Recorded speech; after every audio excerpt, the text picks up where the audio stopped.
সাধুবাদ দেই এবং কনগ্রাচুলেট করি বিরোধী দলকে যে আমাদের মানুষরা গণতন্ত্র কি জিনিস, ভোট দেওয়া কি জিনিস সেটা ভুলতে বসেছিল। গত 17 বছর ধরে মানুষ ভোট দিতে পারে না এবং ভোটের আমেজটাই চলে গেছিল। টেলিভিশনও দেখা মানে পার্লামেন্ট দেখা বা এই ব্যাপারে কোনো তাদের ইচ্ছেও ছিল না। আলহামদুলিল্লাহ আজকের সেই ইমেজটা পুরোটাই ফিরে এসছে যে আমরা এই সমগ্র জাতি প্রত্যক্ষ করেছে। আমরা নির্বিঘ্নে 18 কোটি মানুষের প্রতিনিধি এখানে বসে আমরা ভোট দিয়ে আমাদের রাষ্ট্রপতিকে নির্বাচিত করেছি। সুতরাং আমরা চাই ভবিষ্যতে যাতে এই দেশের কার্যক্রম যাতে স্বাভাবিকভাবে চলে এবং এই দেশের উন্নয়ন যাতে অব্যাহত গতিতে আগায়, তার জন্য আমরা আমাদের দলীয় আমাদের মনোনীত প্রার্থী যাকে আমরা নির্বাচিত করছি তার মাধ্যমে ইনশাল্লাহ আমরা এগিয়ে যাব। দ্বিতীয় আর একটা বিষয় হলো এই যে আমরা একটা জিনিস লক্ষ্য করেছেন আপনারা, সেটা লাইভে দেখিয়েছে আজকের সরকার এবং বিরোধী দল। সরকার দলীয় প্রার্থী আমাদের মাননীয় প্রধানমন্ত্রী এবং বিরোধী দলীয় নেতা তারা ফ্লোরে বসে করমর্দন করছেন, শুভেচ্ছা বিনিময় করেছেন। এটাও সম্ভব হয়েছে এই গণতন্ত্রের কারণে। গণতন্ত্র না থাকলে এটা সম্ভব হতো না। যেমন আগে আওয়ামী লীগের বাড়িতে কেউ বিএনপির লোক যেতে পারতো না, বিএনপি বাড়িতে আওয়ামী লীগের লোকের দাওয়াত ছিল না। এখন বিষয়টা এরকম হয়েছে যে আমরা ইনক্লুসিভ, আমরা দেশের সমস্যার সমাধান করতে চাই এইখানে বসে। তৃতীয়ত হলে মাননীয় বিরোধী দলীয় নেতা তিনি প্রথম কনগ্রাচুলেট করেছেন আমাদের বিজয়ী প্রার্থী। এটা একটা অন্যতম দিক। এই কালচার, এই ধারণা মানুষের মধ্যে থেকে হারিয়ে যাওয়া শুরু করেছিল। এটা হয়েছে আবার বিরোধী যিনি পরাজিত হয়েছেন তিনি সেই প্রার্থী বিজয়ী প্রার্থীকে কনগ্রাচুলেট করেছেন।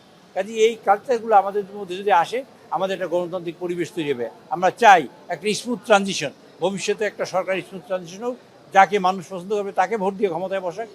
আমরা যদি মানুষ আমাদের পছন্দ না করে আমাদের কার্যক্রম, তাহলে দেখবে আমরা পিছনে বসছি, আমরা বিরোধী দলে বসছি, তারা বসবে সরকারে।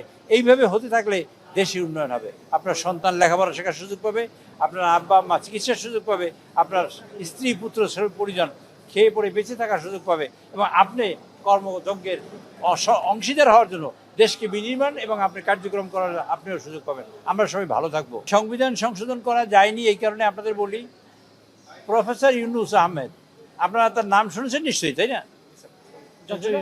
ডক্টর ইউনুসের নাম শুনছেন? তিনি শপথ নিয়েছেন এই সংবিধান অনুযায়ী, তিনি নির্বাচন কমিশন গঠন করেছেন এই সংবিধান অনুযায়ী, ভোটার লিস্ট তৈরি হয়েছে এই সংবিধান অনুযায়ী, তারপর ডেলিমিটেশন হয়েছে এই সংবিধান অনুযায়ী, আমরা ভোট দিয়েছি সংবিধান অনুযায়ী, শপথ নিয়েছি সংবিধান অনুযায়ী, সংসদ ডাকছে রাষ্ট্রপতি সংবিধান অনুযায়ী, আমরা এই সংসদে বসেছি সংবিধান অনুযায়ী। এখন সংবিধান বাদ দেবো কেমন আপনাদের কাছে জানতে চাই। কাজেই 70 অনুচ্ছেদ এই সংবিধানে আছে, আমাদের মানতে হয়েছে। আমরা সেই জন্যই চাই বিরোধী দল ঐক্যবদ্ধভাবে আমরা সংবিধান সংশোধন করে এই 70 অনুচ্ছেদের কবর দিতে চাই। কবর হোক, আগামী নির্বাচন হোক এবং 70 অনুচ্ছেদ বাইরে সেটা প্রত্যাশা করি এবং আগামী নির্বাচন ইনশাল্লাহ যদি সব বিরোধী দল ঐক্যবদ্ধ হয় সংবিধানের 70 অনুচ্ছেদ বাদ দিয়েই আমাদের ইনশাল্লাহ ভবিষ্যতে রাষ্ট্রপতি নির্বাচন হবে। কোনো কনফিউশন নাই, মাফি মুশকিলা, কোনো সমস্যা নাই। যারা 6 জন ভোট দেয়নি, একজন হলেন আমাদের মির্জা আব্বাস সাহেব, তিনি অসুস্থ, বাইরে চিকিৎসাধীন আছেন, তিনি ভোট দেননি, দিতে পারেননি, তিনি ছুটি নিয়েছেন আগেই। আমাদের কামাল পাশা চট্টগ্রামের, তিনি ভোট দিতে পারেন না, তিনিও চিকিৎসাধীন। ওসমান ফারুক সাহেব বিএনপির, তিনি আমেরিকাতে চিকিৎসাধীন, তিনি ভোট দিতে পারেন নাই। এই 3 জন ভোট দিতে পারেন নাই বিএনপি থেকে।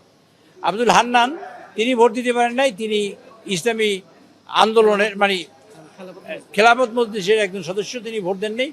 রুমিন ফারহানা স্বতন্ত্র সদস্য, তিনি ভোট দেন নেই। আর হলো আমাদের গাজী নজরুল ইসলাম সাহেব, তিনি ভোট দেন নাই। এই হলো সব মিলে 6 জন, এই 6 জনে ভোট দিতে পারেন নাই।